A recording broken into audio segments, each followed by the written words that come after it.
Well, once again, good morning, Shabbat Shalom. This is another wonderful day. We get started and do some more Bible study, which I love to do. I was hanging with a friend yesterday, and he's like, "How do you get all this stuff done?" I'm like, "I don't know. I just do. Wake up in the middle of the night, do stuff. It's just fun. I enjoy it." So hopefully this is a time of blessing. If you're able to watch this later, hopefully again it's blessing you. So today we're going to pick up on timeline. I'm not going to delay things any longer. We're going to continue with the timeline that we discussed. Today we're going to be talking about the 2300 evenings and mornings. So what we're going to take a look at here is this timeline.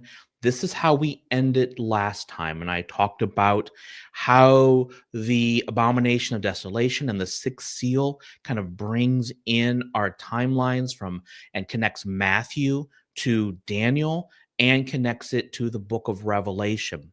But what really kind of locks it in is actually the 2300 days. And there's been a lot of different speculation about what the 2300 evenings and mornings are. I did a whole series when I did worked on timeline things of 2300 days. You can go back and look at that a little bit more, talking about being the end. We're going to touch on that a little bit today, but more we're going to be focusing on the outcome of what this means. So, as you can see in the slides here, there's the 2300. I wish I had the little pointer thingamajiggy. I got to figure out how to get that done. 2300 evenings and mornings along the top, and it comes down, and you can see in Revelation 12, you see I have it going into the temple in the days of the seventh trumpet after Jesus returns, which is in red. You'll see that the arrow points down the temple in Revelation 12. So let's talk about that. What we had is we had two different options of what we could do. We had an option of that there could be the 1335 days that are on concurrent with the 1290 days, or we could have the 1335 days of Daniel after the 1290 days. So we talked about how and the decisions we made of why that was the case, kind of the linear nature of what we were talking about, and how the abomination of desolation was at the end of the 1290 days, which means in the beginning, in the 1335 days of Daniel 12:12, it just says, blessed are the people that make it to the end, but it doesn't tell you the beginning point. So you have to make a decision. Is the sacrifices being removed the beginning point, or the abomination of desolation the beginning point? And because of sequential, the way that it was sequenced, you would think the most previous thing that we talked about would be the beginning point, which would be the end of the 1290 days, which would be the abomination of desolation. So the 1335 days should be in that sequence of right after the abomination of desolation. So that's one reason why we have that. There's a second reason why I say that the 1335 days is after the 1290 days. And that's what we're going to get into today. So, if we were looking at this larger picture, if we just made it a little bit more simple, you can see that when you take the 2300 evenings and mornings from Daniel 8 and you start with the sacrifices being abolished, you don't end at the same point as the 1335 days. And so, and people are like, well, what's the Kadesh being restored? What could that be? Well, there's only really two options of the Kadesh being restored. The holy place is either something on earth or it's something in heaven. It's either the holy place in heaven or it's the holy place on earth. Really easy. It's a binary choice. It's one or the other. Now, some people might want to say it's spiritual. The Kadesh being restored is, the holy people of God, but they're talking about something in the Hebrew Jewish mind. It's something very physical. It's something they would have thought the one on earth. So those are kind of the picture of what we have. Now, we have these questions. Let us take a look here at the questions that we have. We have the decision that we have to make. There's two decisions that we have to make about Daniel 8. The two decisions that we have to make are the 2300 evenings and mornings, 2300, or as some people have said, well, evenings and mornings are each one, so it's actually only 1150 days. It's half, right? It's 1150 evenings and it's 1150 mornings, which adds up to 2300.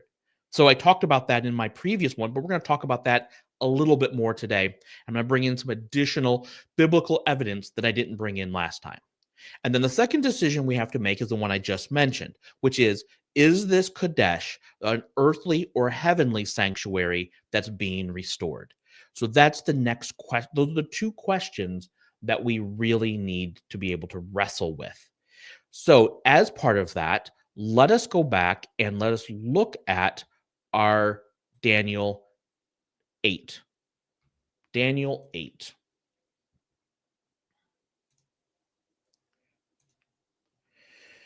All right. So Daniel 8:17. What we have here is, so he came near. So he came near to where I was standing, and when I came, I was frightened, and I fell on my face. He said, "Son of man, understand that this vision pertains to the time of the end." So this is the time of the end. That didn't have something to do with the previous time.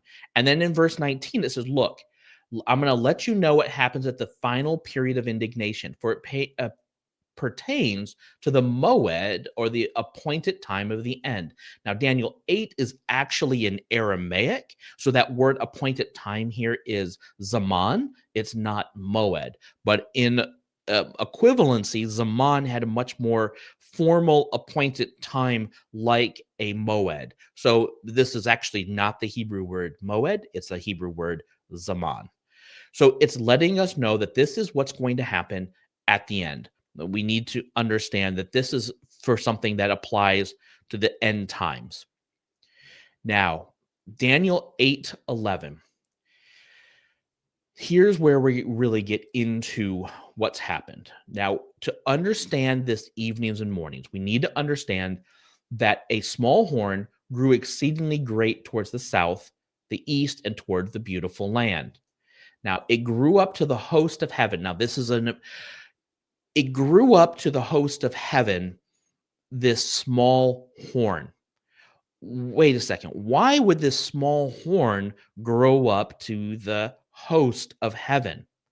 Well, if we understand what's happening in this whole time period, we understand that if we go back into Revelation 13 and we find out that the dragon is giving his power to the beast.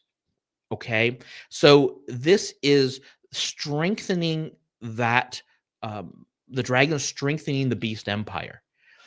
And this host, it grew up to the host of heaven and caused some of the host and some of the stars to fall to the earth and trampled them down. So when the dragon gives this power to the beast empire, we see that some of the host, okay, so some of those in heaven, some of the host of heaven and the stars fall to the earth. And then we talked about how the stars are a euphemism or a expression of talking about the angelic forces. And we see this in Revelation. We see that star falling to the earth that had been thrown down. The question is that star been cast out by God, or is that star one of the host of heaven that's been cast down when the host rises up and tramples the host?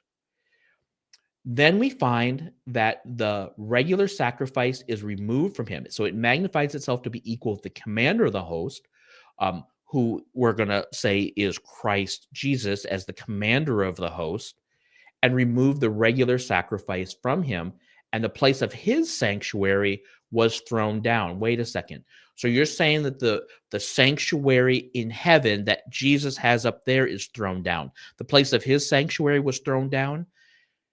We look at the host of heaven getting trampled down and thrown down. And so this idea of something heavenly, there's something going on in the heavens that is causing a trampling up there. So something that's going on in the earth is connecting with something that's going on in the heavenly places. So we just came from this one horn that grew up to the host of heaven, and now things in the heavenly realms are getting thrown down and getting trampled. So now, on account of transgression, verse 12, on account of transgression, the host will be given over along with the regular sacrifice, or the tamid, and truth is getting flung to the ground, and this horn is going to perform its will and prosper. Now the Holy One comes and asks the question. It's not Daniel that asked this question. It's the Holy One. He wants to know, hey, how long is this going to apply to the regular sacrifice? How long are we going to be trampled up in the heavenly places? And we find that's when we find out that for 2300 evenings and mornings, then the holy place will be properly restored. So that's the Kodesh. And then we go through the vision. And then the interesting thing is the vision part, it doesn't really talk about that, what's going on in the heavenly places. And we'll see that when we get to it. So what's the first thing that we need to look at? The first thing that we need to understand when we remove this is that there's a word order in the 2300 days versus the 1150 days. So if we're looking at the word order, and we go to Daniel 8:14, and I like to show these things actually on the screen, but this word, you can see that the 2300s in blue, evenings, and is in italics, which means in the original Hebrew, and is not there. They're putting and in there, but it actually says, for evenings and morning 2300, then the holy place will be restored. So if we're looking at whether this is 1150 or 2300, I think that it tells us that it's probably fully 2300. Now, if we contrast that with Daniel 8:26, this one says here, and the vision of the evenings and mornings, which has been told, is true. This situation, when we're looking at the Hebrew, we actually get the word ha, which is the. So we actually get the evenings, and we get the word for and connecting the two.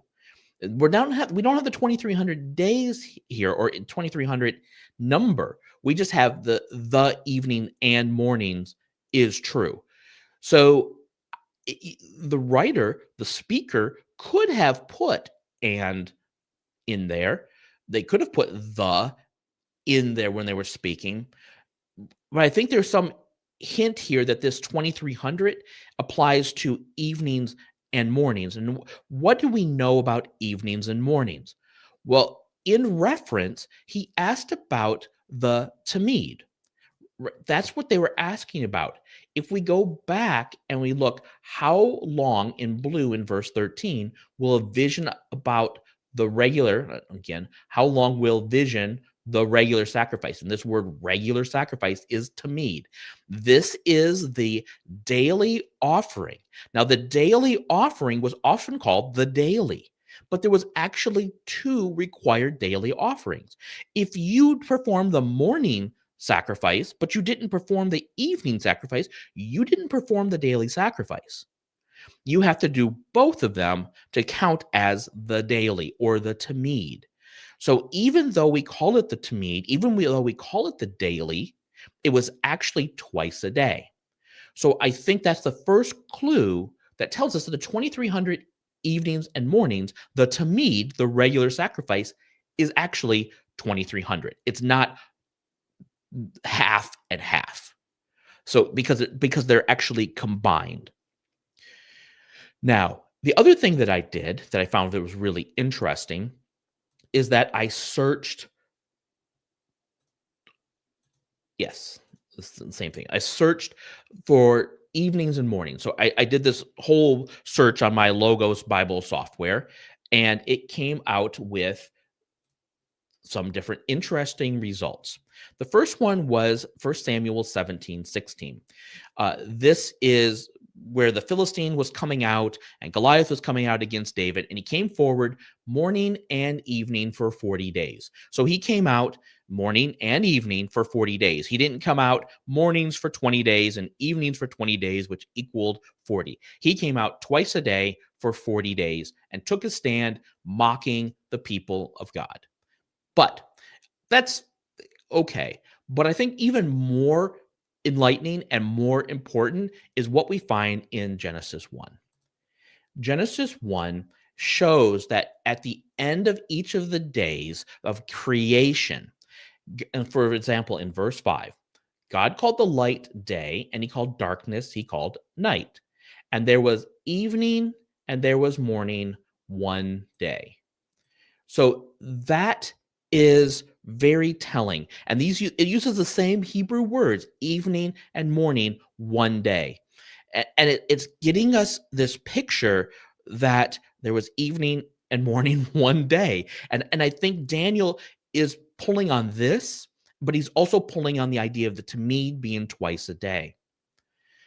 So why, and if you go down each of the days, right, there was evening and morning a second day. So we get it again. Each of these, at the end of the days, we find that there was evening and morning. So it wasn't just one time, but God continually repeated this evening and morning phrase that was equal to one day. So what does that mean? What it means to me is that, and what I think the Bible's trying to say, is that the 2300 is actually 2300 days, 2300 evenings and mornings, which is equal to the daily sacrifice, the Tamid. It's not 1150. So it's actually 2300. So what happened then is that when people started putting these timelines together, they came up with a couple of different, good morning, Russ, nice to see you. Hey, Kingsley, nice to see you both. Good morning, nice to see you. Always like, yes, good morning, and good morning. Nice to see you both. So what the theories came out with that people had is they had that either it was 1150, so it would fit within the 7-year window, right? They wanted everything to fit within this 7-year window. So they're like, oh, well, let's just make it 1150 because then it fits in that window. The other thing that people would say, well, maybe the 2300 does go beyond the 7-year window, but it means that the temple is being restored after the 7-year tribulation. So it took them an extra, number of days, an extra 3.5 years to rebuild the temple. That's what they're doing. They're rebuilding the temple on earth, and it's going to took an extra 3.5 years. Well, there was a problem with that. There was a problem with saying that this is happening after the 7-year covenant. Well, what's the problem? Well, the problem is that the host is being trampled. The host is being trampled, and the holy place isn't being restored until the 2300 days, which means that the trampling is going beyond. It's going beyond the 7-year covenant. And people are like, well, that can't be right. So it has to be 1150. Because they're so fixated, we're so fixated on this has to be a 7-year covenant. It has to be a 7-year tribulation. It has to be this way. And so it's been confusing to people. And then they're like, well, what does that mean? Okay, well, maybe, so people haven't even considered that maybe the 7-year timeline that we have has been something a little bit more shoehorned, right? We're trying to fit it in rather than saying, hey, what's the Bible actually saying? So now we are going to look at this. So if we're talking about 2300 mornings and evenings, what is the difference between that calendar and a calendar of the 1290 or 1260 days? Well, the first thing we recognize is the daily sacrifice, the Tamid, had to be performed daily. Well, that means that there's 365 daily solar days. So it had to be done 365 days a year, whether it was winter, summer, whatever. So it is actually on a solar calendar. The Tamid is on a 365 day and a quarter, which means that in the years where there's 366 days, it had to be performed every day. which means if we do a calculation of that, you find that it's actually 6 years plus 108 days. So in purple, you'll see there's 2,192 days, 6 years, and then 108 days left over. Whereas if we did the monthly calendar, the calendar that we're calculating with the 1,260 days, that is on a 360-day calendar. The way that one works is that there is an extra day added every 3 months, and then at the beginning of the year, the first day of the year, the equinox day, was not counted. So it'd be still be that 360-day calendar. I didn't put that up there. There's this calendar that I really like, but that I use frequently. And I don't want to get into a whole bunch of calendar arguments of which ones, but I think you have to make a decision, right? In all of Bible prophecy, you're making decisions. You're making the decisions of the best information that's available. Now, all the Bible prophecy teachers will talk about a 360-day prophetic calendar. And whether however you're using that calendar, as long as you're using an idea of a 360-day prophetic calendar, it doesn't matter whether you put the 5 days at the end. It doesn't matter whether you put the 1 day every 3 months. You still have an idea of 360-day prophetic calendar, which is different than a daily sacrifice calendar. And I almost have to do a whole teaching just on this because it can be very confusing. But what I want people to understand is I want us to understand that when Daniel is speaking when they're speaking in Daniel 8 about the evenings and mornings, it is on a 365-day calendar. And when we're speaking in Daniel 12 of 1,290 days and 1,335 days, that we're using a 360 calendar. And it's going to lead to the different, you have to calculate them differently. What I want to show on this one is if we take the 1st of Tammuz, which is one of the months in the Hebrew calendar, which is the 4th month, and we run that 1,200, if we run the 2,300 evenings and mornings, you'll end that 7 days after the Day of Atonement, which is in Sukkot, which is really interesting. I've tried to run it in different scenarios and different ways, but this one I think is probably the correct one, and I'm going to show you why I think it's correct in just a moment here. All right. Let us show you this next slide. This is really busy. It's a really, really busy slide, but I'm going to try to walk people through this slide. What we have up in green in the left corner, you see that I have a 360, 364-day monthly calendar. Then you see that I have 1,290 days, which is from the daily sacrifice ending, which is a little bit below it in blue. And it runs up to the abomination of desolation in blue. And then you have this light green 1,335 days, which is on that calendar, and it runs all the way out to Sukkot. If you were to take the daily sacrifice as the beginning point and run this calendar all the way out to the end of Sukkot, right? So the 15 days, Sukkot starts on the 15th day of the 7th month. So this calendar idea, Passover is on the 14th, and the day after starts a Feast of Unleavened Bread.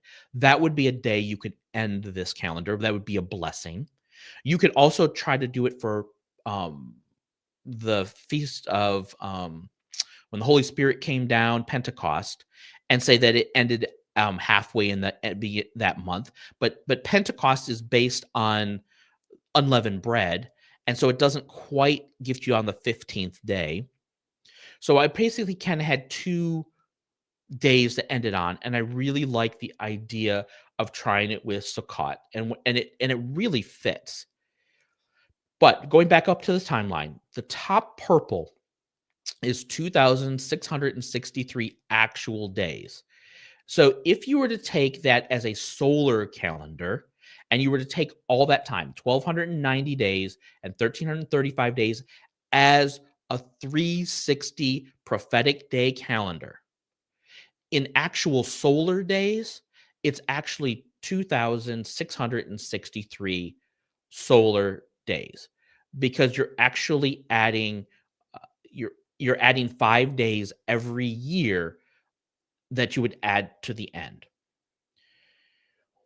If so, that what that would mean is the starting point of the daily sacrifice, that 1290 plus 1335 would actually be 363 days longer, or about 1 year, than the 2300 evenings and mornings.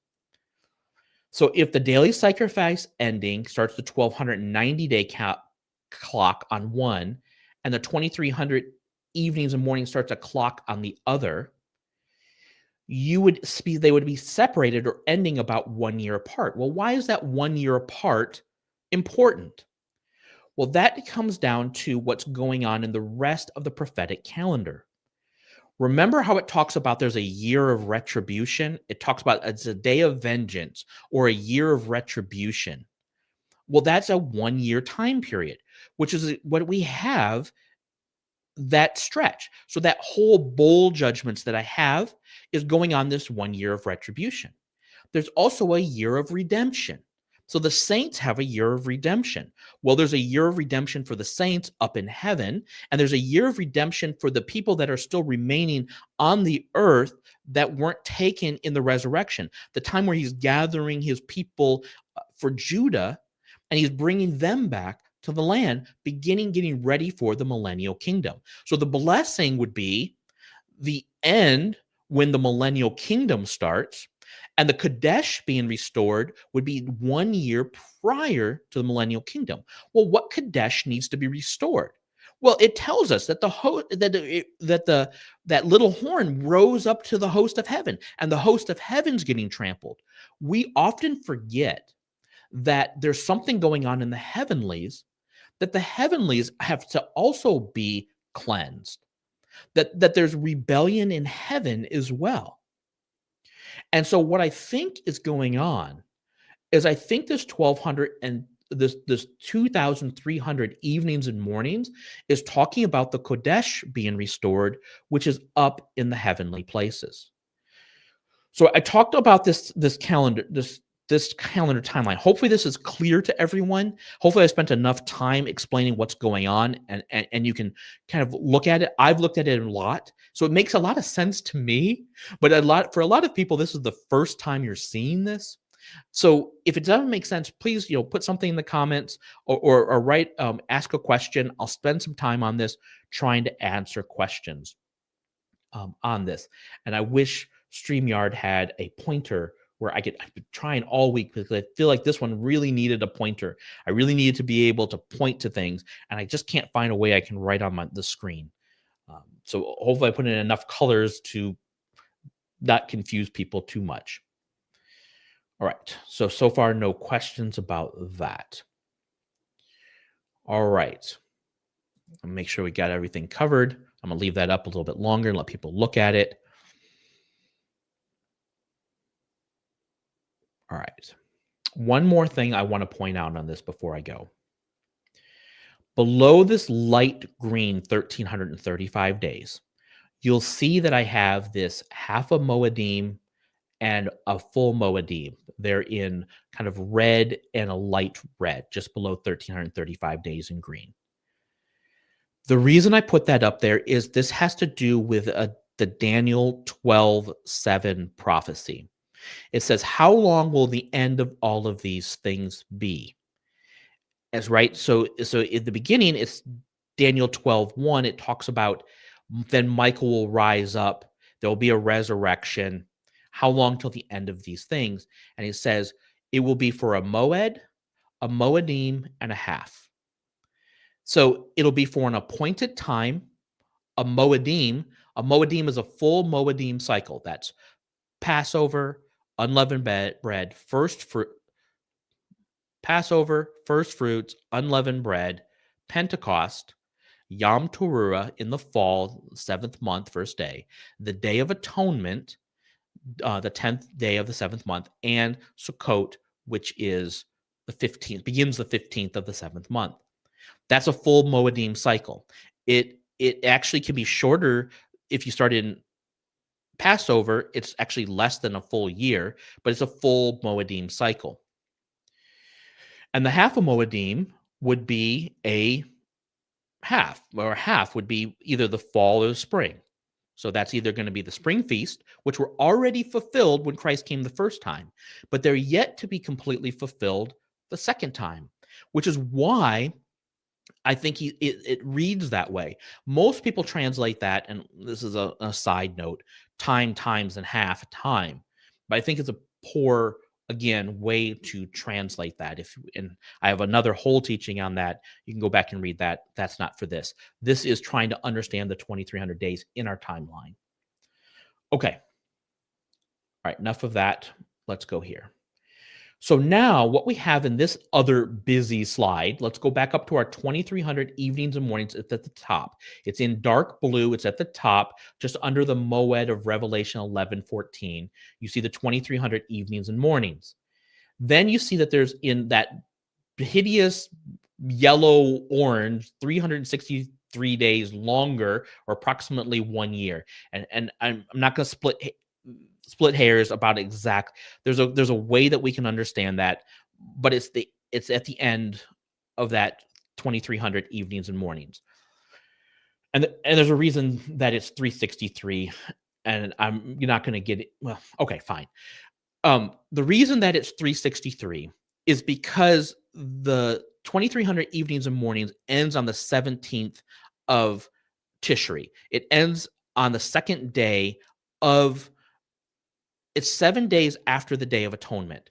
So if we go down to this big dark arrow, this Day of Atonement, the 2,300 days, 7 days later, the temple is cleansed. Remember, it takes 7 days to cleanse the temple. So if on the Day of Atonement, that the heavenly places, if Satan's getting kicked out on the Day of Atonement, and he's been judged, right? He is the goat for Azazel, which is what we're about to talk about.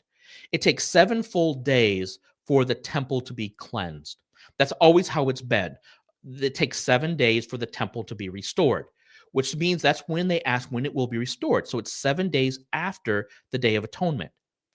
Well, the millennial, or the end point of the 1,335 days, is the 15th of Sukkot, which is 363 days longer.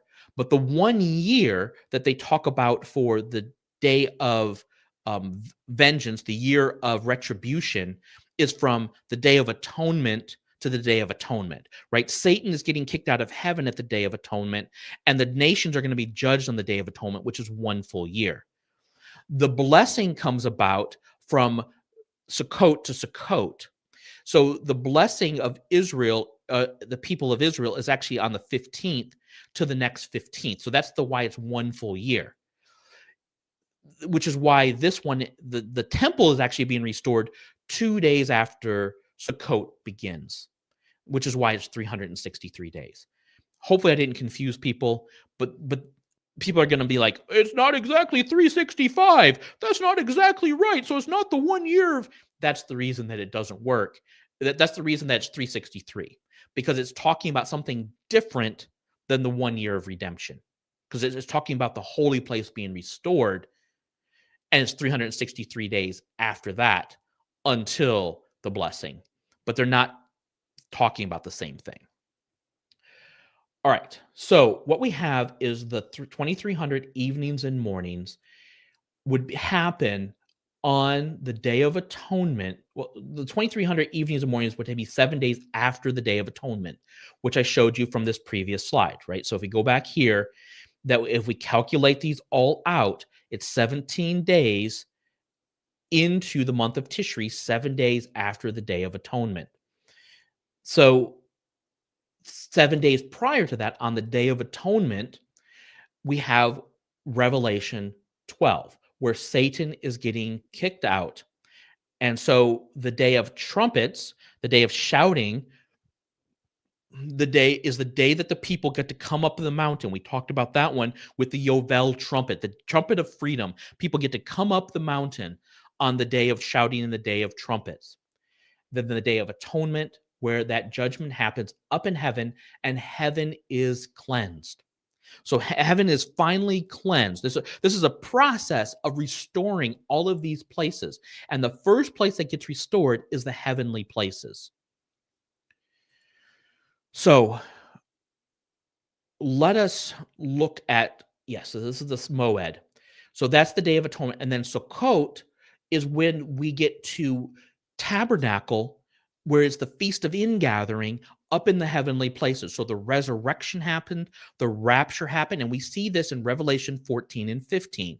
You see that the 444,000 gets to follow the Lamb wherever he goes. They are now tabernacling up in heaven.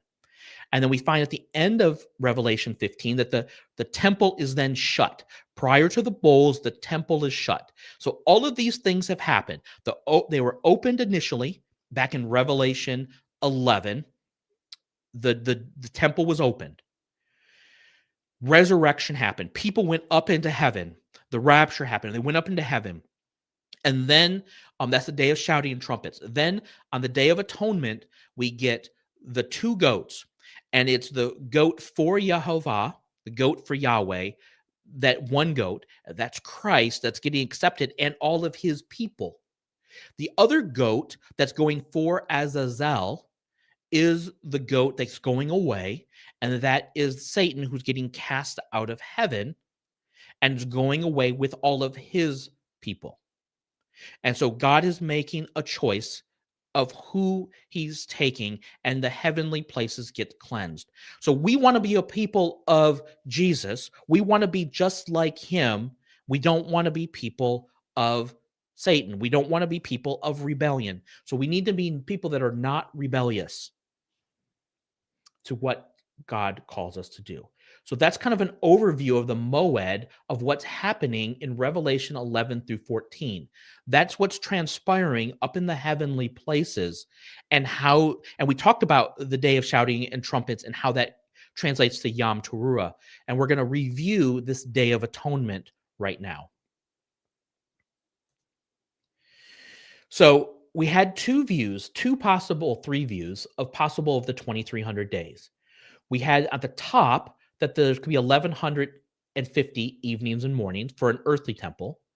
We could have 2,300 evenings and mornings for an earthly temple, and we showed why that doesn't work. You could do the 1,150 and have it be within the 7-day or the 7-year tribulation. That could work, but then that you don't get that full year, right? That time frame doesn't quite fit. You wind up with 200 and 185 days or something, a half a year left till the end, till the 1,335 days, if you use the top view. And the second one, the trampling continues beyond the 1,335 days in the second view, which means you have to extend out the tribulation time period. And you could do that. You could say that you could have this situation like the bottom.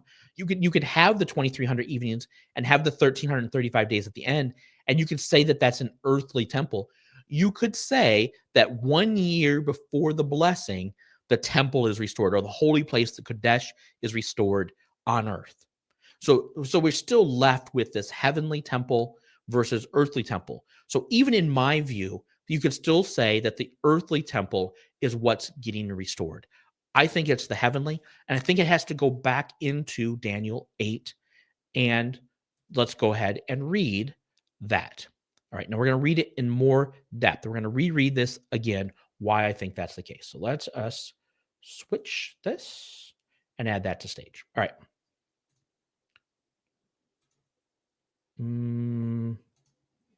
All right, we're going to leave it at that one. Okay. Now we read this once already, but I'm going to read it all the way through so we can read it again. So now that I've presented this idea, now that I've presented what my suggestion or argument is, let's read it with that in mind versus the earthly temple on earth. So these are the two ideas that we have. We have the 2,300 extending beyond the abomination of desolation, right? So is it the earthly temple that's being restored, or is it a heavenly temple? All right. Out of one of them came forth a rather small horn, verse 9, which grew exceedingly towards the south, towards the east, and towards the beautiful land. It grew up to the host of heaven and caused some of the stars to fall to the earth and trampled them down. It magnifies itself to be equal with the commander of the host. So now this small horn is going to be equal to Jesus. It's trying to say, I am equal to Jesus. I am God. Does that sound familiar from the lawless one? And it removed the regular sacrifice from him, the tamid. It removed the tamid from him. And the place of his sanctuary was thrown down. Where is Jesus' sanctuary? Well, the sacrifice is going up to him, the tamid, but his sanctuary, it's in heaven, but it also can be on earth.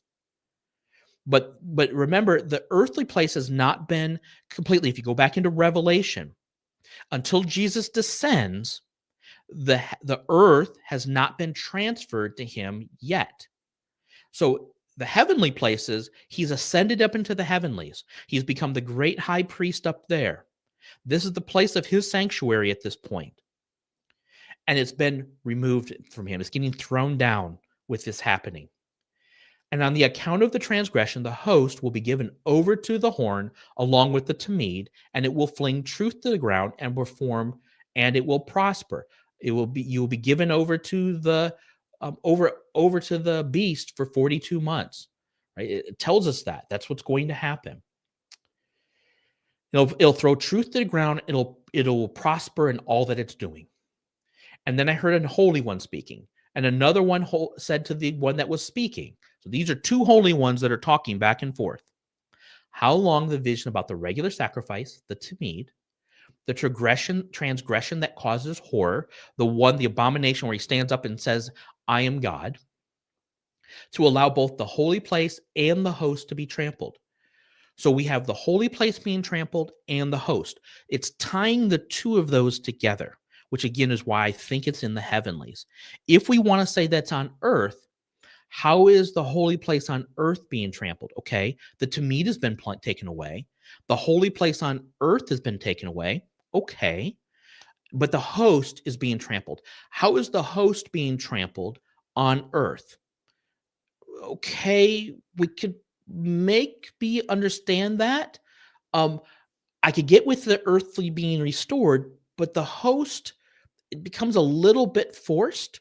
Maybe I'm forcing it, but I still think the heavenlies makes more sense. That's combining the two. We could still make a case that maybe it has something to do with the earthly. But I think if we're talking about the war and everything that's happened, I don't think we're going to suddenly be able to restore the holy place just suddenly on earth. Now, maybe we could. Maybe it's just the regular sacrifice that's being restored. But it's talking about the Kodesh, right? It's not when is the Tamid going to be restored. It's not when the daily sacrifice is going to be restored. They want to know, when is the holy place going to be restored?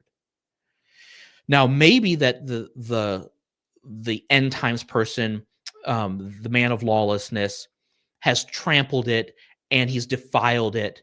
So maybe they've taken it back and they're going to restore it to its proper place on earth.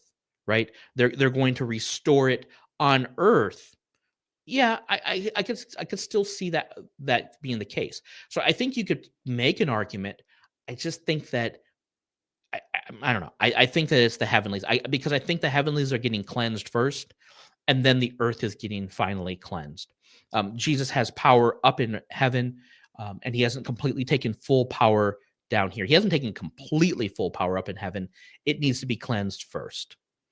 That's kind of how I see it. And then I think the Day of Atonement is what happens on earth a year later, when the beast empire gets judged and the ones that come up from the pit get judged and go away. We're gonna look at that. All right. So now he wants to understand. So we come down here and we get it explanation. So here's the explanation. Verse 21. The shaggy goat represents the kingdom of Greece, and the large horns is between his eyes, the first king. Okay? The broken horn, the four horns that arose in his place, are four kingdoms that rise from a nation, but not with his power. Now, in the later period of their rule, remember the way that God perceives those places is a different time period. So it's from those locations Somebody from that location will arise with the power. So it's somewhere that was part of the old Greek Empire. And if we do further study, we're going to find out that it's somewhere from probably Turkey, Syria, Iraq area that will arise. In the later period of their rule, when the transgressions run the course, a king will arise, verse 23, insolent and skilled in intrigue. His power will be mighty, but not by his own power. And he will destroy to an extraordinary degree and prosper and perform his will. And he will destroy mighty men and the holy people.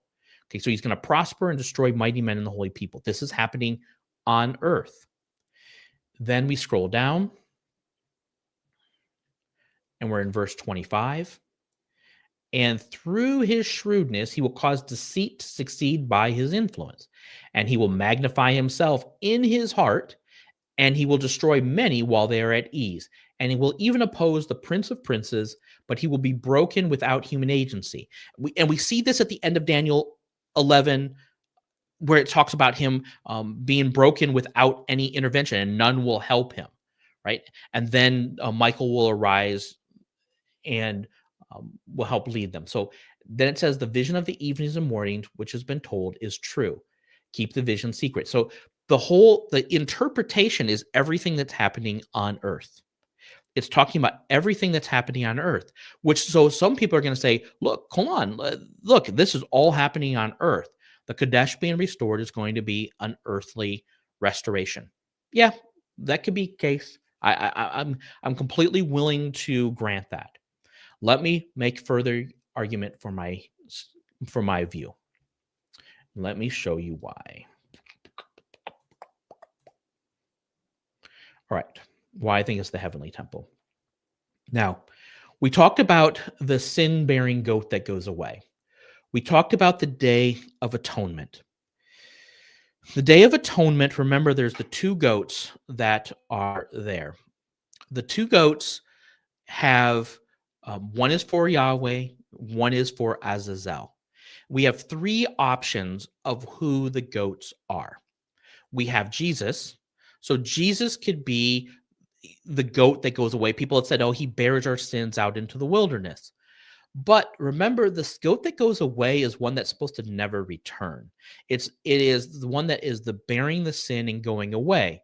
Jesus is a sacrifice for a sin, but the scapegoat is a transferal of sin that then goes away from the camp and is not supposed to come back. Remember, sometimes when the goat came back, they had to beat it away. Get away from us. You don't come back to the camp. I think, in a sense, Jesus took our sin, but he became the sin that was slain, the lamb that was slain for us, not the one that goes away. So I don't think it's quite a right way to describe Jesus as being the goat for Azazel. I don't think that's right. Now, could an angel be a goat that goes for Azazel? Well, who is Azazel? Well, that's what we're going to look at real quick here next. If the angel, and it was in the heavenly places, goes away to Azazel, then the heavenly places would be cleansed. Now, if the humans were the goat for Azazel, then the earth would be cleansed. Right? So anybody on earth that goes away to Azazel would be cleansed. Excuse me.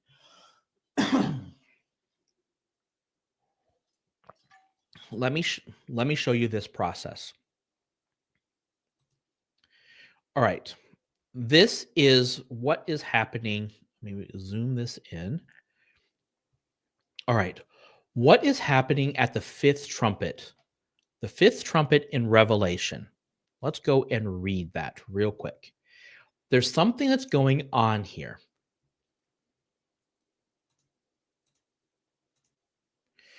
Then the fifth trumpet sounded, the fifth angel sounded, and a star from heaven, which had fallen to the earth. Now, I proposed before that this star that had fallen was an angel, and it's being trampled, and they're being cast to the ground by the rising of the beast, that little horn that's rising up to heaven that has the power of the dragon, and got cast to earth. And a key of the bottomless pit was given to him. And he opened the bottomless pit, and smoke went up out of the pit, and smoke like a great furnace. The sun and air were darkened by the smoke of the pit. And then out of the came locust, the earth, and power was given to them. The key is down on the bottom. Right. Now, these locusts, verse 10, they have tails like scorpions and stings, and their tails is power to hurt men for 5 months. And they have a king over them, the angel of the abyss. His name in Hebrew is Abaddon, and in Greek has the name Apollyon. The first woe is past. So these woes, each of the woes is an angel power getting released to the earth. The second woe is the 4 angels that were held at Euphrates. And the third woe is in the 7th trumpet, where Satan is cast from the heavens down to the earth. Each of the woes is an angel that's coming to the earth. So these angels are getting released from the pit. They're getting released from the abyss. Okay, so what do we know? We know that in Jude and 2nd Peter, we found out something happened to the fallen angels. The angels, this is from Jude 6, the angels who did not keep their own domain, but deserted their proper dwelling place, he has kept in eternal bonds and under deep gloom for the judgment of the great day. And I've proposed before that the great day is that 1,000-year 7th day. And something happens in the beginning of the 1,000 years and something happens at the end of the 1,000 years, but it's all one day. It's the future judgment of angels that are currently held in darkness. So the Bible is confirming that there's rebellious angels that are being held in darkness. I don't care that this was the fact that this was quoted from Enoch. This was said in Jude and in 2nd Peter, in both of those places. So it's telling us that angels are being held in darkness. I believe my Bible. That's what it's saying. They're being held in darkness. So these fallen angels, it does come from Enoch, and we find out in Enoch who Azazel is. So I'm going to read this about who Azazel is.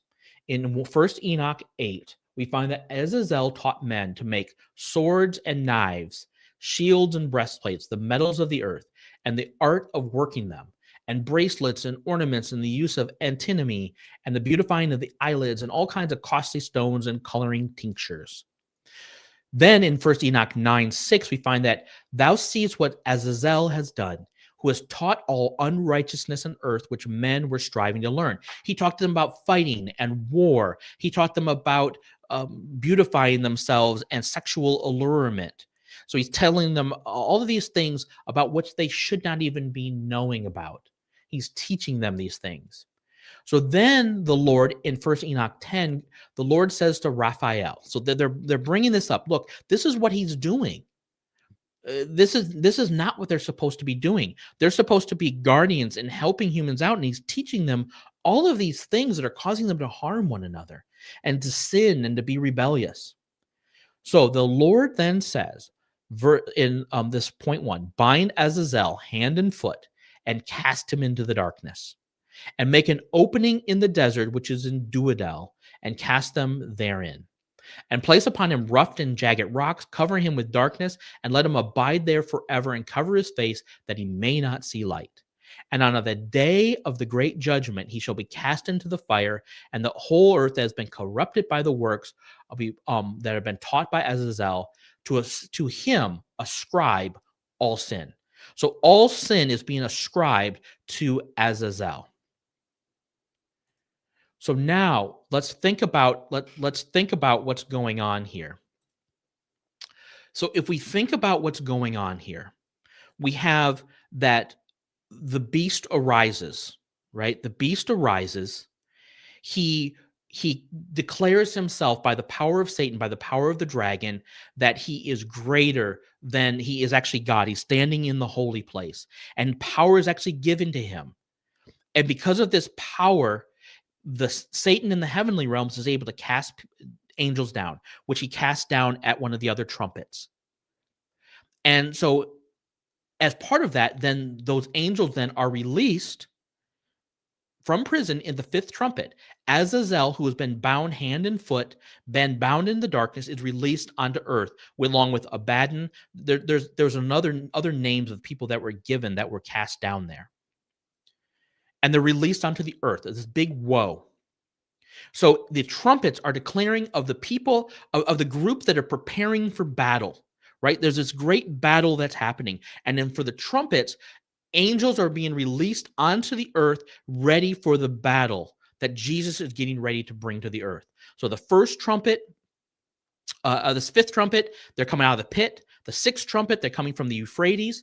Then Jesus is coming to the earth and saying, look, I'm going to be fighting for people. The seventh trumpet, Michael is given power. He's able to pull out Satan from heaven because of the goat, because of the Day of Atonement, because God then chooses the group that's been resurrected and that are part of Jesus's group and chooses Jesus and whoever's with him and says, you, Satan, are going to Azazel. You're the goat that goes away.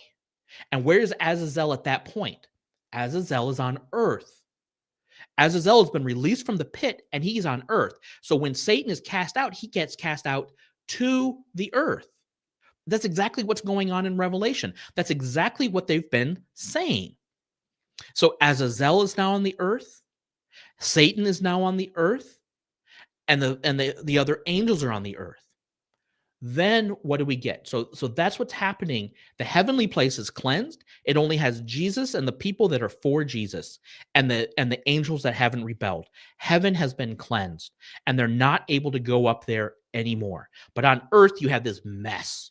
You have all of this junk that's happened on earth. And there's this great battle. You have the beast, you have the ones from the pit, you have the ones from Euphrates, you have Satan.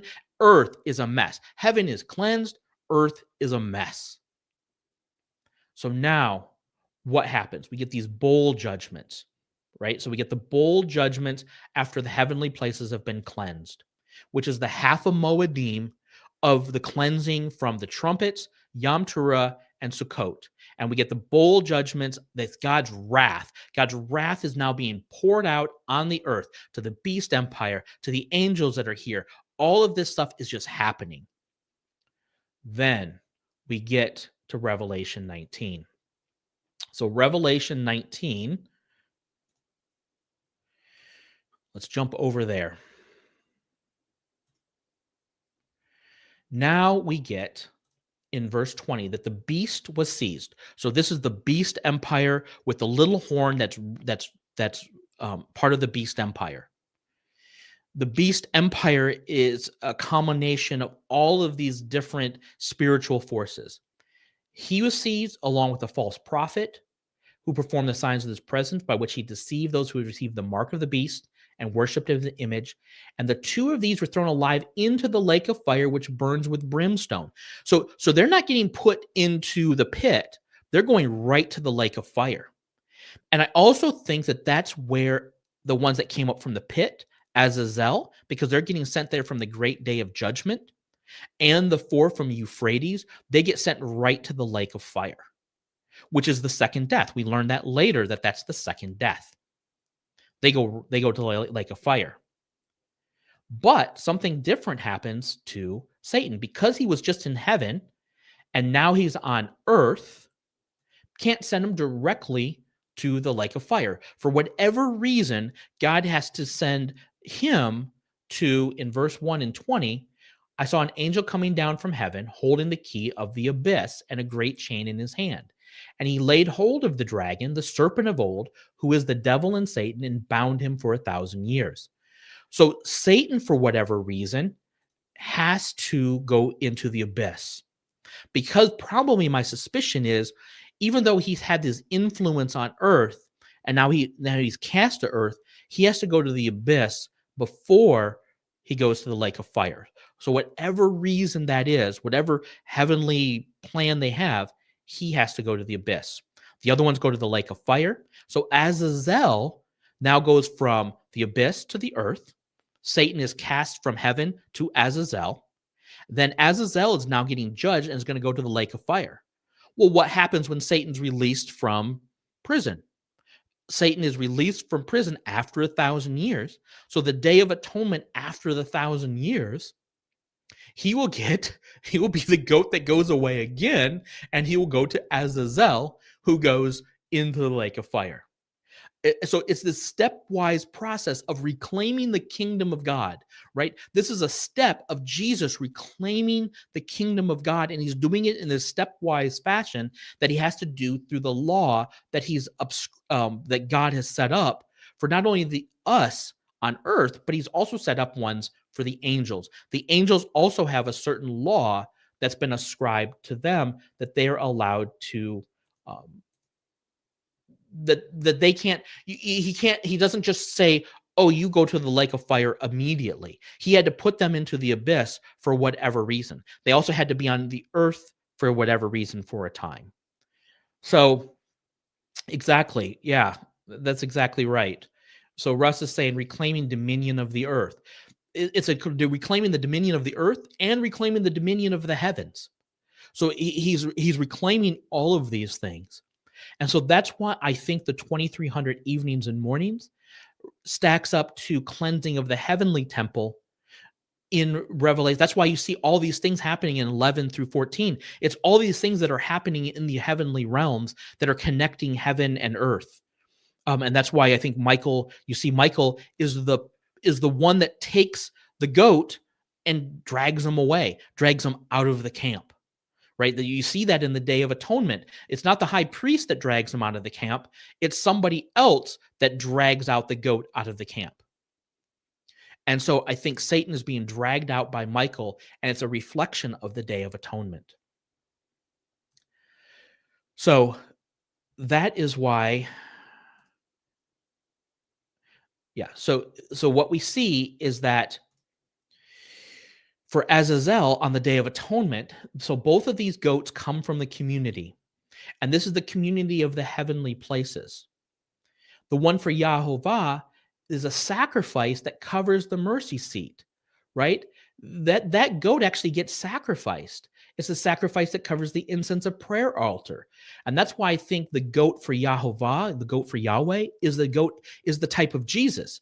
Jesus is the one that sacrifice covers the mercy seat and the incense of prayer altar. He's done it once and for all. His sacrifice has already covered it. God just hasn't selected him yet to be that sacrifice, right? And so his people also are to be a sacrifice like him, in the sense of that we're willing to give up our lives just like Jesus did.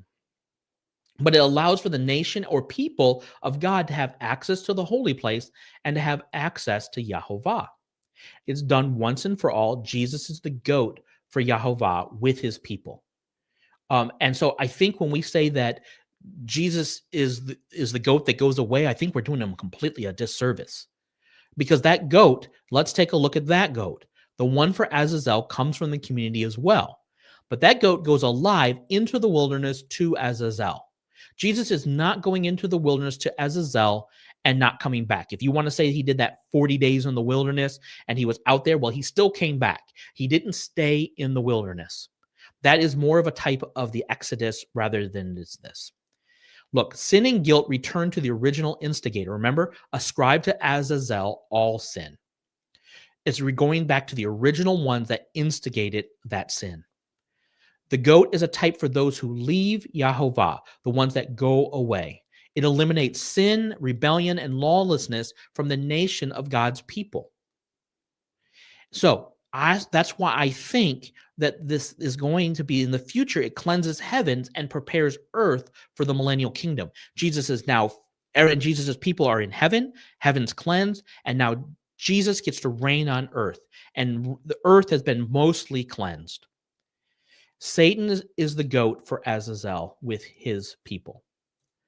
So I think that that's what's going on. I think that that's what we're seeing that's happening. And that's what the 2300 days is pointing towards. The Kadesh being restored, I think, is pointing to that. So if we are looking at this, we got a lot of stuff going on, lots of colors. I know, and it seems a little bit cleansed. So now heaven is cleansed. So up at the top, we see heaven is now cleansed. Then right below it, we see 2300 evenings and mornings. And you see the arrow pointing down. It happens during the days of the seventh trumpet. The temple is cleansed, Revelation 12. Satan is kicked out, right? It's between Jesus returning in red and the beast empire ending in Revelation 13. Okay? Now, the beast empire ends because Jesus has come down in green. And so the 42 months actually goes back before that. So the 42 months that they had power was all before that. And the last year is rooting them out and casting wrath on them. But what we have then at the Armageddon, at the end of that 1 year, is now Satan goes to the prison where Azazel had been. Azazel and the beast go to the lake of fire, which gets us ready for the Day of Atonement at the end of 1,000 years, when Satan is then freed from the pit, just like Azazel and all those other people were freed from the pit. And there's a second resurrection. At the second resurrection, at the end of the 1,000 years, everyone is resurrected, right? At the end of 1,000 years, Jesus' death and resurrection is powerful enough to resurrect everybody. Everybody that's ever lived will now be resurrected. And Satan will be coming out of the pit. And at that time of judgment, some are going to go to Azazel and they will be selected. And some will be, and they'll go into the lake of fire, and just what Satan will, and others will go into the heavenly places. Now, that's what's happening. It's all on that great day. The great day is the last 1,000 years, the great day of the Lord. The early part of the day has a whole bunch going on with the end of the reigns in heaven and the beginning of the millennial reign on earth. And then the end of that 1,000 years, the end of that great day, basically all that will transpire again, but heaven's already been cleansed. And now it's time for the earth to be burned away with fire, and this makes room for a new heaven and a new earth. So I think that's the last slide. Yeah. So let me go. Let's go back to an easier slide to just kind of look at that doesn't have so many other things. Boom, boom, boom. So somebody asked, does the great day begin with, let's do this one right here. Make it here. Okay. So God's great day begins with wrath. God's great day begins with Jesus returning. The great day actually inaugurates, it's the day of the Lord, the day of Christ Jesus. When Jesus returns in Revelation 10 and he comes down from the heavenly places, that's when the day begins. Wrath is included in part of that, but there's also the Day of Atonement, there's Sukkot, and the bowls are the wrath of God. So it's early in the day, and it leads and paves the way for the cleansing of the heavens, the cleansing of the earth, and allowing for Jesus' reign for a millennium on earth, where he rules with an iron rod. We need to remember that there's going to be a lot of nations that don't like Jesus' reign and rule, because he's going to rule with a rod of iron. And so because of that, with him reigning with a rod of iron, remember, every nation is going to have to send representatives for the Feast of Tabernacles. That's why Tabernacles is going to be a feast that the whole world has to celebrate.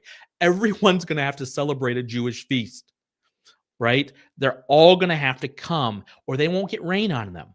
It's going to be, he's going to rule it the way that he wants to. And what this is going to show, this is what it's going to show. The millennial reign is going to show there's going to be a group of people at the end times, at the time of judgment. Jesus, if you had just been here, if you had just been the one to rule and reign, and you had been on earth, we would have followed you. We would have done what you said. And you know what? There's going to be a time during the millennium that Jesus is going to rule and reign, and people are going to not follow him. And he's going to say, look, I got a group of people over here that didn't follow me. And I'm telling you, in your heart, you wouldn't have followed me. I know who you are. And I have a group of people that wouldn't have followed me during that time, and you wouldn't have followed me. You're not coming into my kingdom. It's to show that Jesus's knowledge of is perfect, that he knows the heart and the mind. And so when his judgment comes about, it's true. And the people are going to say, well, if I had lived at this time, I wouldn't have done that, right? How many Christians, if I had lived at the time of when Jesus came the first time, I wouldn't have rejected him. I would have known. Would you have? I'm thankful. I'm thankful that I'm living at this time when I have so much knowledge. And even in the beginning, I still didn't follow him in the beginning. So the millennial kingdom is still not going to be a perfect place on earth. There's still going to be groups of people and countries and nations that don't want to follow along. It's going to be a time of much more peace for Israel. It's going to be a time of great peace and their expanded kingdom and an expanded temple that you see in Ezekiel 40 through 48. But it's still going to be he's still going to rule with a rod of iron. This is how people should be ruling. This is how we should be. And we're going to be the people that help him. And we're going to do what he asks us to do, even though we don't understand, right? In the angelic realm, the rebellion people, like when God created Adam and Eve, and he said, don't eat of this fruit. And Satan came to him and said, God said, I don't know if the people really believe you. I think I should test them. And what was God's response? I don't know. That'd be interesting to know what God's response was. But what we know is that the angels didn't listen to when Jesus, he was the commander of the host, and they didn't always listen to what the commander of the host told them to do. They didn't believe him. They didn't believe that he was God. They didn't necessarily believe that he knew all of those things, that he knew the best path forward. But we're going to be people that aren't that way. We should be a people that believe what God says. So when Jesus says a command, says, this is what I need you to do. Hey, I don't understand. I'm not sure why I should be doing this, but I'm going to do it because because God told me to, because Jesus told me to, even though I don't understand. So angels are removed from heaven. Their positions have to be replaced. Exactly. That's what's going on. There's rulership in the heavenly places, and their positions have to be replaced. And they're going to be replaced with a people that trust the commander of the host, that trust in Jesus. And not only that, but we have something even greater. We have something that we can actually be married to Christ. As the church, we can actually be married to him. But if you love him, do what he commands. Do what he says to do. Love those around us. Pray for those who persecute us. Love our enemies. And be willing to die rather than reject who Christ is. Rather than fighting for the kingdom here on earth, we're fighting for righteousness and we're fighting for the truth. But we do it in love and kindness and peace. All right, remnants of the harlot. Yes. All right, so that is what I think is as an overview of this end times timeline of what I think is really going to be going on. Let's see, yeah, there you go. Put my face down there. Not like you guys really want to see. You want to see the timeline. So what we're looking for is we're looking for the beginning of the covenant. What is that strengthening of the covenant? There's many different theories out there. Do I think we've seen it? I'm not sure whether we've seen it. Could the Abraham Accords be part of that strengthening of the covenant? Maybe. I don't think it's been strengthened yet to include the rebellious ones. I think it needs to include maybe either Syria, Turkey, Iraq, Iran, one of those nations or multiple of those nations. When it strengthens and includes one of them, I think we could be finally seeing the covenant. Saudi Arabia, I don't think the person is supposed to come from Saudi Arabia. So I don't know if just including them is enough to strengthen the covenant. So we'll have to see how that transpires. So I don't think we've seen the beginning of all those things. Now, the other question is whether the seals and the covenant start at the same time. I don't think that the seals and the covenants have to start at the exact same time. So seal one might have been broken. So I honestly, I've heard some people say that seal one, two, three, four, and five have been opened already, and you know what? I can see the merit of what they're talking about. Look, seal one is all about peace, but through strength. Seal two is about war. Seal three is about plagues and death, and three and four are plagues and death. And seal five is martyrs and martyrship of Christians. I mean, all of those have been happening for 2,000 years. So I think seals one through five very well could have been open. I mean, I won't disagree or argue with that. Um, I think there's still a time for that to happen at the end times, but seal one doesn't necessarily have to correspond to the beginning of the covenant. So the seals, I don't think we're going to really know from based on the seals. The seals are so um, ambiguous. They're so happening over the last 2,000 years. You're not going to be able to tell by the seals. The only way we're going to really know based on the book of Revelation is when we get to the sixth seal. I don't think the sixth seal is going to be has been opened, and I don't think that we'll know until we get to that point. But before that, we should see the abomination of desolation. So we're not looking for the sixth seal. We're looking for the abomination of desolation. We're looking for um, we're looking for the sacrifices being possibly started again and ended. So those are the kind of the things that we're looking for. The times are very interesting. Russ says that he thinks that the covenant was confirmed when Christ died on the cross. Um, oh, the covenant. Yeah. So there's a lot of people that think that Daniel's covenant in Daniel 9, the 70-week covenant, was when Christ died on the cross. Yeah, Russ, I don't wouldn't disagree with you there either.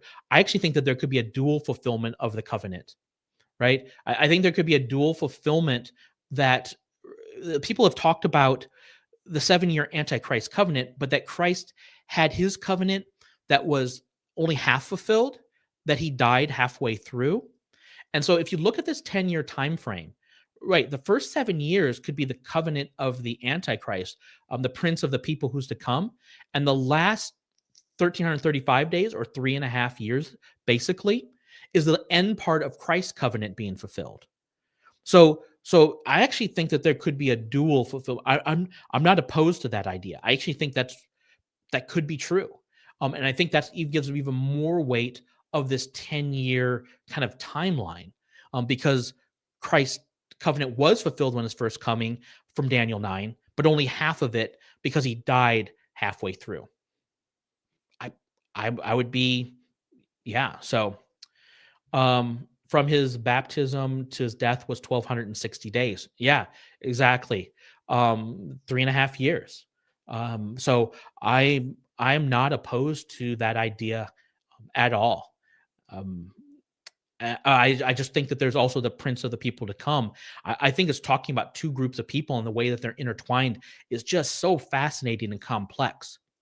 But for us to say that the 7-year covenant is the whole tribulation, I think people again have done a disservice because they look at Daniel 9 in just this bucket. They're just kind of have these blinders on, and they forget Daniel 12. They forget everything that's going on in Daniel 12, and they try to squeeze it in Daniel 12, right? They try to do this. They try to make it all squeeze in here in the second line rather than do the third line and extend it out. So, yeah, that's really good insight.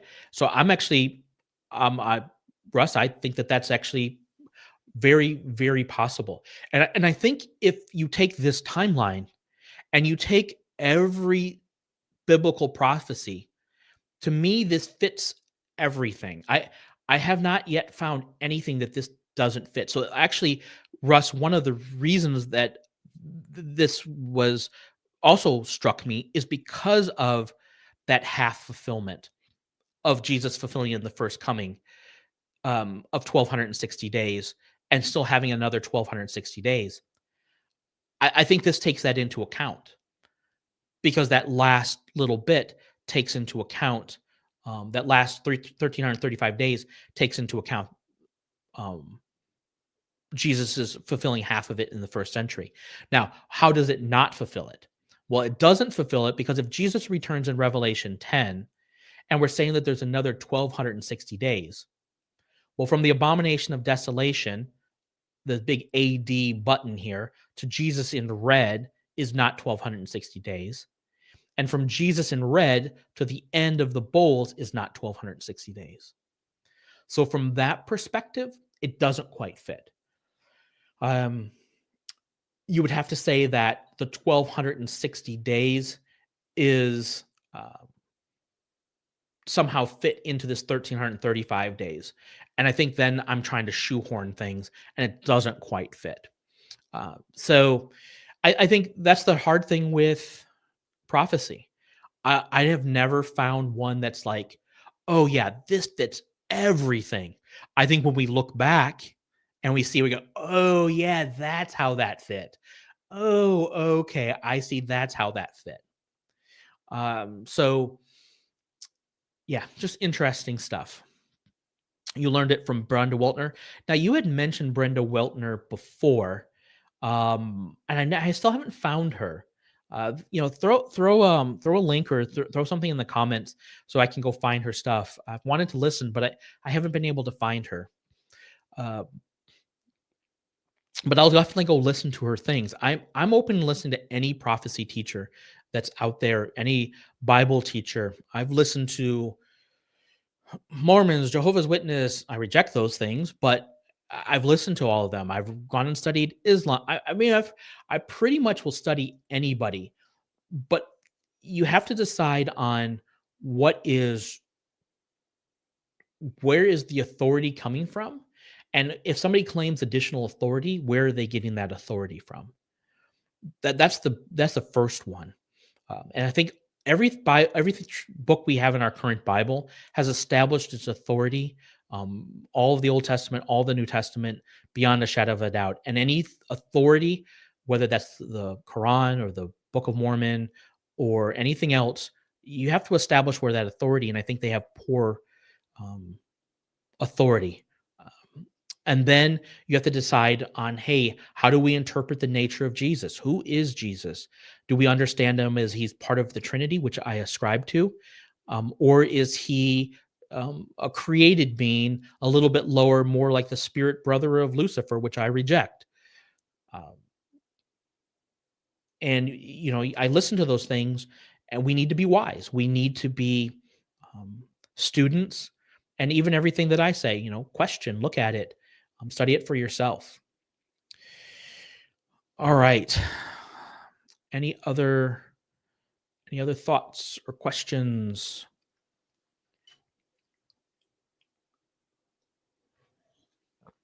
Anybody else want to just talk about other stuff going on in the world, prophecy, any other thoughts that people have?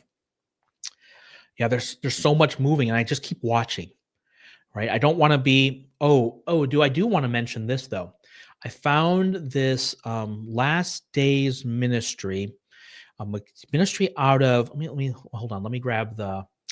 Let me find the link. I'm gonna put the link in there.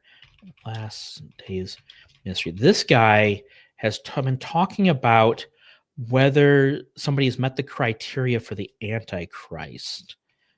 And it's not typically who a lot of people that you hear talk about.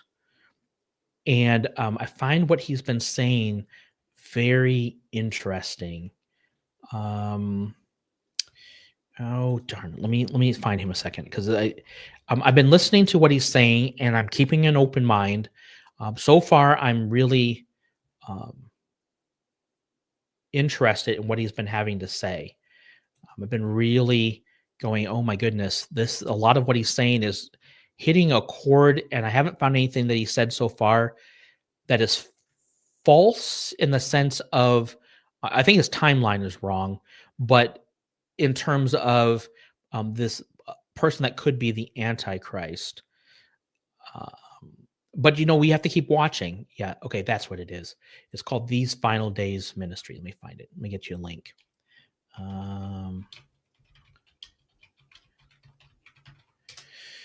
And you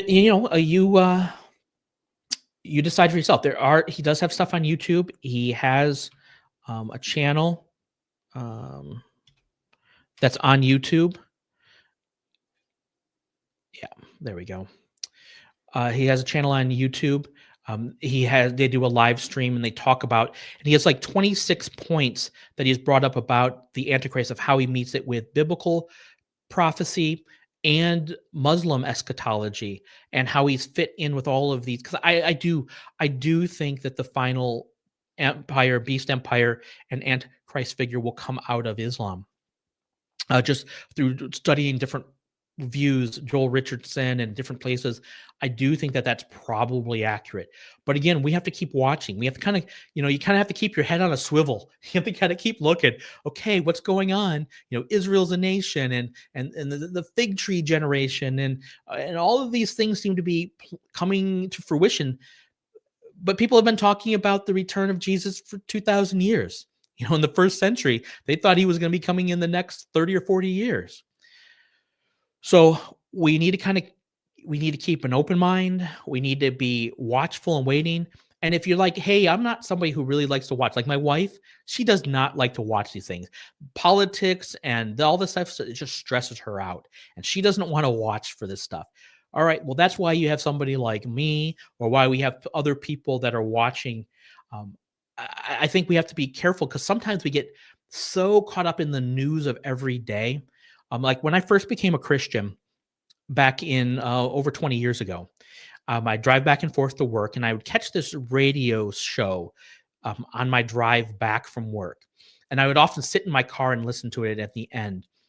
And they were prophecy teachers, but they focused on every bit of news that came out of the Middle East and saying, oh, could this be this? And could this be this? And could this be this?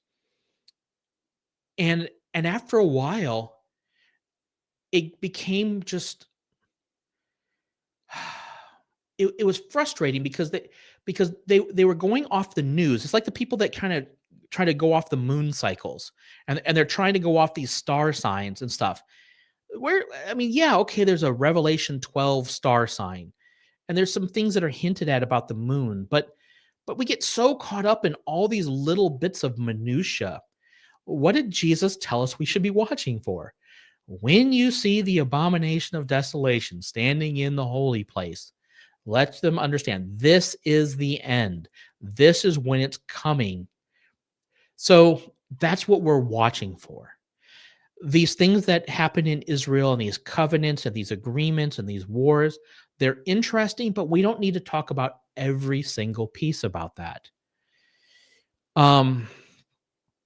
Yeah, so um exactly. And then the people that, they just had this whole stuff about the rapture coming in September. Look, people, I'm sorry, but we're going to go through a tribulation. Jesus wants us to be prepared for tribulation. He wants to be able to say, look at my people that trusted in my name during the tribulation. They were out there preaching. They're not hiding in the wilderness.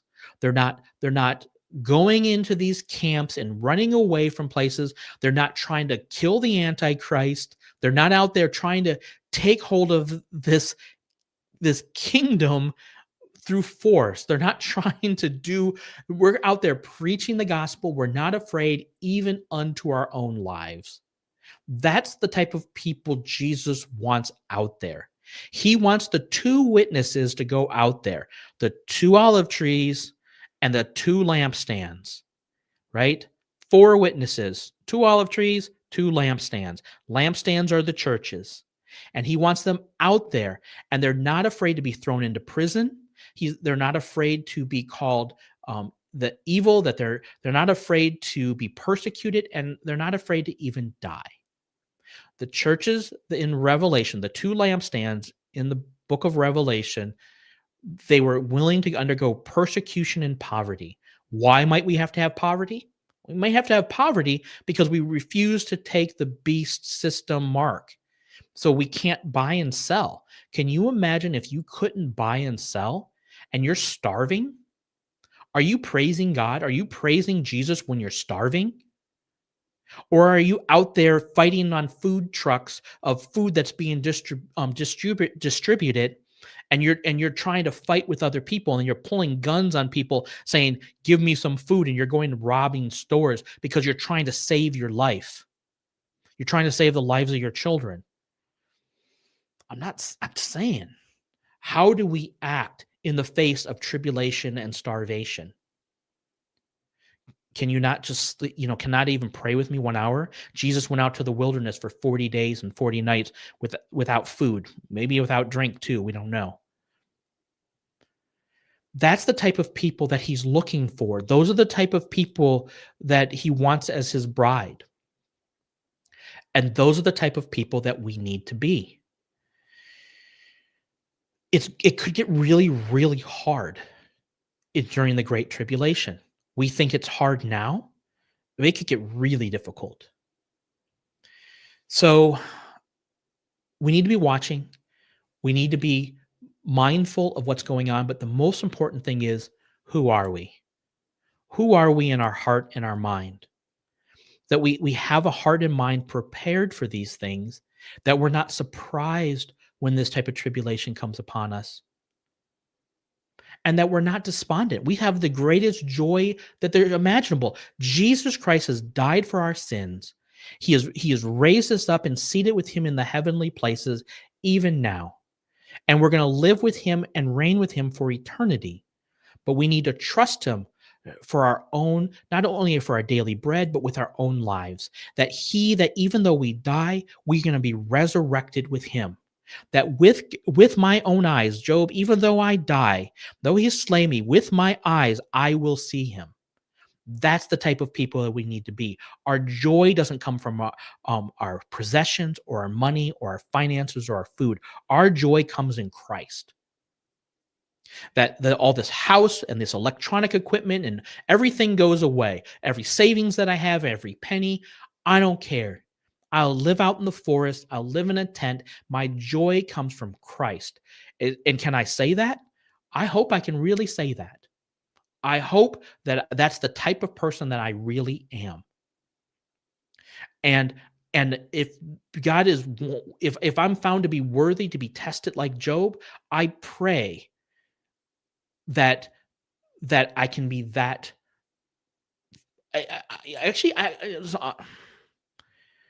I pray that I can be that type of person. I pray that I will be able to be tested in the Great Tribulation, and that I can be found worthy. That's what I do pray for that. I don't care about this house. I don't care about the cars. I don't care about all this stuff. I care about Christ, and I care about eternal redemption and what God can provide. Because God could raise up a house. I mean, he's going to build us a mansion. He tells us in John, he's going to build us a mansion. He could flip his finger and a car comes up. He could flip a rocket ship. He is God. He can do whatever he wants. So if I'm glorying in God and what he's doing, I know that he's going to provide for me. He's going to provide like he provides for the sparrows of the field in this life and in the next. That's the type of people we need to be. And so, tribulation, bring it on. Sickness, that'd probably be the worst one that I could think of. If I got really sick, right? That would be really hard. And I can only imagine people in their 70s and 80s that are really sick. That'd be really hard. But losing money, losing house, losing wealth, that's not a big one for me. So, anyways, that's the type of people we need to be. I think this is the timeline. I think that's what we're looking at. I think we're really close to the beginning. Honestly, I've been blessed with what God has shown me. I really think that, that the stuff in Daniel, the time and halftime, the Moedim and a half, and the 1290 days with the 1335, I think that those things have been unlocked. I think the 2300 evenings and mornings has been unlocked. I think that's what this is. And I've been trying to get it out there. So show people my videos. I'm open for discussion and debate, pushback. Um, anyways, okay, that's pretty much the end. Um, I'm kind of going on. I said that was the end a while ago, and I just keep talking. I love talking about this stuff. All right, it's the Sabbath. Shabbat Shalom. Have some good rest. Spend time in prayer and contemplation. Appreciate you, King Z. Appreciate you, Russ. You guys have been faithful, been here every single time. Really appreciate your time. And anybody else who's watching this, please subscribe, shoot me comments. I just recently hired a guy who's going to start taking some of my videos and breaking them down into smaller chunks and segments. So hopefully more people will see things because I teach things in long bursts, but sometimes people need smaller chunks. So, all right. And if anybody ever wants to talk more about it, shoot me some stuff and we can just shoot online. Like I brought King Z on. We can do actual online talking about these things. All right. Peace. Shalom, shalom. God bless.